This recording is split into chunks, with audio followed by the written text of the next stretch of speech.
philosophy and religion are not incompatible. Averroes. Averroes worked in the legal profession. He was a qadi, an Islamic judge, who worked under the Almohads, one of the strictest Islamic regimes in the Middle Ages. Yet he spent his nights writing commentaries on the work of an ancient pagan philosopher, Aristotle, and one of Averroes' avid readers was none other than the Almohad ruler, Abu Yaqub Yusuf. Averroes reconciles religion and philosophy through a hierarchical theory of society. He thinks that only the educated elite are capable of thinking philosophically, and everyone else should be obliged to accept the teaching of the Quran literally. Averroes does not think that the Quran provides a completely accurate account of the universe if read in this literal way, but says that it is a poetic approximation of the truth, and this is the most that the uneducated can grasp. However, Averroes believes that educated people have a religious obligation to use philosophical reasoning. Whenever reasoning shows the literal meaning of the Quran to be false, Averroes says that the text must be interpreted, that is to say the obvious meaning of the words should be disregarded and the scientific theory demonstrated by Aristotelian philosophy accepted in its place. The immortal intellect. Averroes is willing to sacrifice some widely held Islamic doctrines in order to maintain the compatibility of philosophy and religion.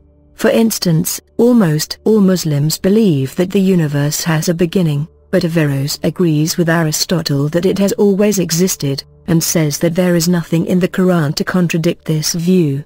However, the resurrection of the dead, a basic tenet of Islam, is harder to include within an Aristotelian universe. Averroes accepts that we must believe in personal immortality, and that anyone who denies this is a heretic who should be executed. But he takes a different position from his predecessors by saying that Aristotle's treatise on the soul does not state that individual humans have immortal souls. According to Averroes' interpretation, Aristotle claims that humanity is immortal only through a shared intellect. Averroes seems to be saying that there are truths discoverable by humans that hold good forever, but that you and I as individuals will perish when our bodies die. Later Averroists.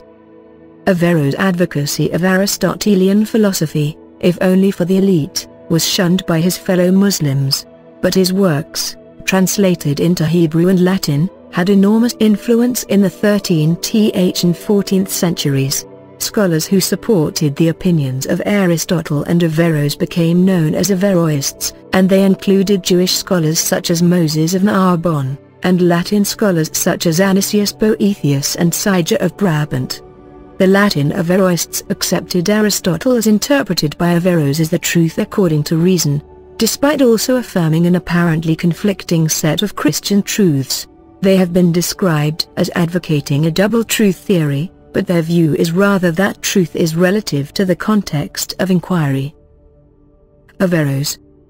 Ibn Rushd, known in Europe as Averroes, was born in 1126 in Córdoba, then part of Islamic Spain.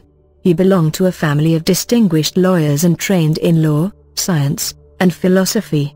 His friendship with another doctor and philosopher, Ibn Tufail, led to an introduction to the Caliph Abu Yaqub Yusuf, who appointed Averroes chief judge and later court physician. Abu Yaqub also shared Averroes' interest in Aristotle, and commissioned him to write a series of paraphrases of all Aristotle's works, designed for non-specialists such as himself.